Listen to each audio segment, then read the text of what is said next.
जय श्री राम जी।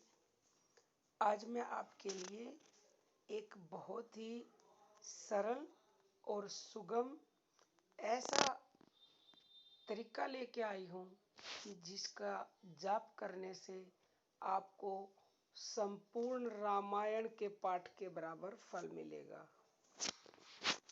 बहुत से मनुष्य ऐसे हैं जो रामायण का पाठ करते हैं अपने घरों में और उन्होंने अपने सारे दुख दूर किए हैं। उनको वो फल की प्राप्ति हुई है जो सोच से परे होती है, क्योंकि रामायण का पाठ करने से इतने फायदे होते हैं। सकारात्मक ऊर्जा घर में आती है। किसी के घर में कुछ करा रखा किसी ने, ऐसे कई बार मेरे पास कमेंट आते हैं कि कुछ किया हुआ है, ओपरी पराई है, तो इन सब चीज़ों से छुटकारा मिलता है और आपका घर मंदिर के समान बन जाता है। आपके घर में कभी कोई गलत काम हो ही नहीं सकता, कोई बुरी चीज़ टिक ही नहीं सकती। आपके घर के हर सदस्य का मन पवित्र, शुद्ध और अच्छे ही काम करेगा जिस घर में प्रतिदिन रामायण का पाठ किया जाता है।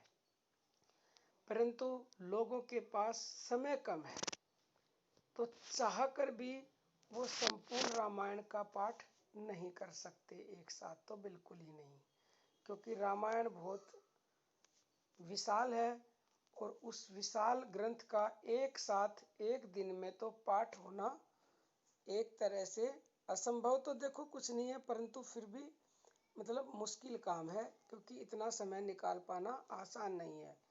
तो मैं आज आपको एक श्लोकी रामायण के बारे में बताऊंगी। एक श्लोकी रामायण, उसको इसीलिए एक श्लोकी रामायण कहा जाता है कि उसमें पूरी रामायण का निचोड़ है और जो फल की प्राप्ति आपको संपूर्ण रामायण के पाठ करने से होगी, उसी फल की प्राप्ति आप इस एक श्लोकी मंत्र, उसको मंत्र का नाम दे दिया गया है उस श्लोक को, और उसकी जो पूरी कहानी है एक तरह से शॉर्ट में, उसको एक श्लोकी रामायण बोला जाता है।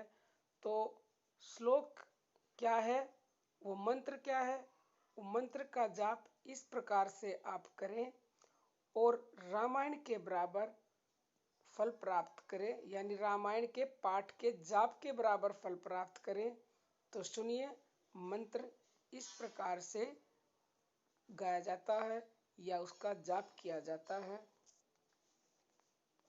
आदि राम तपोवनादि गगनम हत्वा मृगा कंचनम वैदेही हरणम जटायुमरणम सुग्रीव संभाषणम बाली निर्दलनम समुद्रतरणम लंकापुरी दहनम पश्चात रावण कुंभकर्ण हननम इत्यादि रामायणम।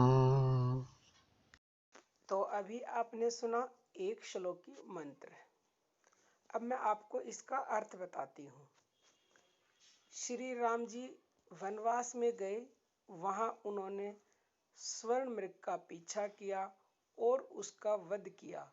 इसी दौरान उनकी पत्नी यानी सीता जी का रावण द्वारा हरण किया गया। उनकी रक्षा करते हुए पक्षीराज जटायु ने अपने प्राण गंवाए। श्री राम की मित्रता सुग्रीव से हुई। उन्होंने उसके दुष्ट भाई बाली का वध किया, समुद्र पर पुल बनाकर पार किया, लंकापुरी का दहन किया।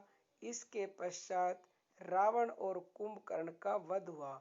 यही पूरी रामायण की संक्षिप्त कहानी है और इसका आपको पूरी रामायण के पाठ के बराबर फल मिलेगा। इस मंत्र का यानी इस एक श्लोकी मंत्र का जाप आप सुबह नहा धोकर, जहाँ पे आप पूजा करते हैं वहाँ पे बैठ के इसका जाप करें। जितना ज़्यादा आपसे हो सके, कम से कम 7 बार, 11 बार या फिर 21 बार या फिर एक माला, जितना आपसे हो सके उतना इसका जाप करें। और संपूर्ण रामायण के पाठ के बराबर लाभ लें। आज के लिए इतना ही। जय श्री राम।